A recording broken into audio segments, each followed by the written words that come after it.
Welcome to a new video on the Mobile Made Simple YouTube channel, and today it's just some quick thoughts of the new Xiaomi Mi 11 Ultra. So I have been using this device for just under a week now, so I thought I'd just do a video and give some initial thoughts.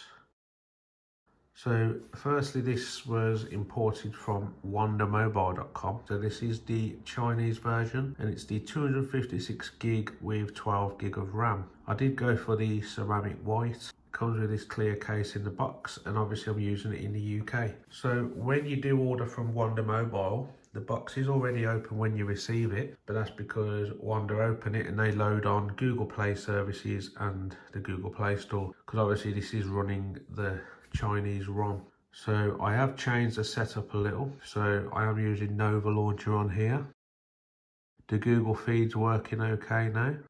There is a couple of issues I've had with the Chinese ROM. So the process with Xiaomi phones is you have to sign in with a Xiaomi account, and then you plug it into an app on your computer, and then you have to wait 7 days for an unlock of the bootloader. So once that's unlocked, you can then either flash the official global ROM from Xiaomi themselves, or there's a custom version called Xiaomi EU. Now that one's based on the Chinese ROM, and it's been out for a lot of Xiaomi phones for a while, and basically they bake in Google services into the system. All of the Chinese apps are removed. There's no Chinese characters anywhere in the system. They remove the adverts from the system apps, and there's a few performance tweaks as well. Everything's working, so I will be flashing that one. But saying that, I haven't had many issues with the Chinese ROM, to be fair, if you are wondering. Google Pay works fine. As I said, I have used that. The only downside is when I first tried to use it, I'd queued in a post office, tapped it on the reader, and then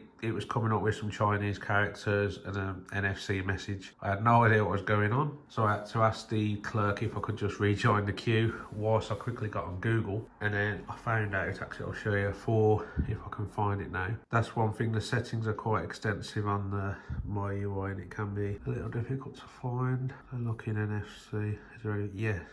So this is it, default wallet. So you search for NFC, and when you first get this on the Chinese ROM, it defaults to My Wallet. You need to change it to HCE Wallet. Once that's done, Google Pay works fine. I've had no issues. All of the UK banks I've tried are working. I've ran Monzo, Starling, Nationwide Lines, Barclays, etc. Everything's working fine. Whether it's sending any data to Chinese servers, I'm not sure, but I haven't got much in there anyway, so that don't matter. An issue I have faced is Android Auto. Currently driving a Ford Focus. When I plug this in, it just comes up with another USB message, but I cannot seem to get that loaded. Again, that is something that would work on the Xiaomi EU ROM, but I'm going to flash it on Tuesday. There was one member that reported on XDA that his works, but a few other members said it don't, so I'm not sure on that one. A couple of other twerks. So the Google News widget, for some reason, doesn't open the articles. So I can press the arrows and cycle through, but it won't open unless I first go into the news app in the drawer, open it up, and then once it's open,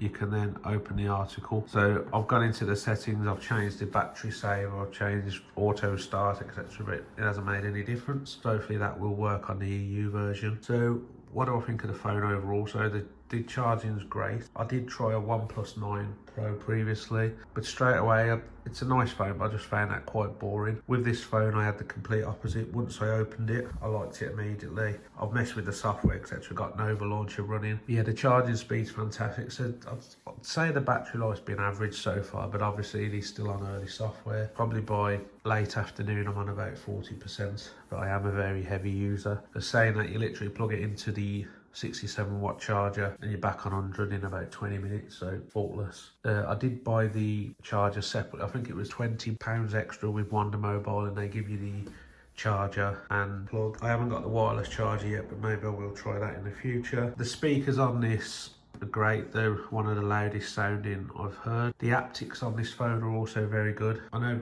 I read a lot of reviews with the OnePlus where they said the haptics were good, but I do actually think they're better on this one. One downside is on Amazon, etc., I can't find any really good cases yet, so I'm just using this clear one. As regards the camera, I haven't took many photos, but what I have liked is using this display for the selfie camera. And like I showed one of my friends that and he was really impressed as well, because the detail you get from using this GN2 Samsung sensor for a selfie is brilliant. Hopefully in a future update they will add the possibility to do video on it as well, because then it makes the front camera, pretty much you wouldn't use it unless you're doing like a video call, because the front camera on this, I think it is only 1080p, so obviously you do get better quality from the back. It's a very nice feeling phone in the hand, and as I said, even though I'm using Chinese ROM, other than the news widget and the odd quirk here and there, I haven't really noticed many downsides. Like everything's really smooth. I've got it on 120Hz display mode. Everything's working very well. The data speeds are good, signal's good. So you could theoretically buy this and just leave it on the Chinese ROM if you don't want to flash it, but there is a global version coming soon, but obviously I'm quite a tech enthusiast, so I was quite eager to buy it and try it out. Yeah, hopefully you will get some more cases on Amazon soon, because I know Spigen accepts to make cases for the Mi 11, so hopefully they will start making them for this one. As I touched on earlier, that is one of the downsides. The only case I can find is the free one that's in the box. But yeah, overall it's been a very positive experience. I was using a 12 Pro Max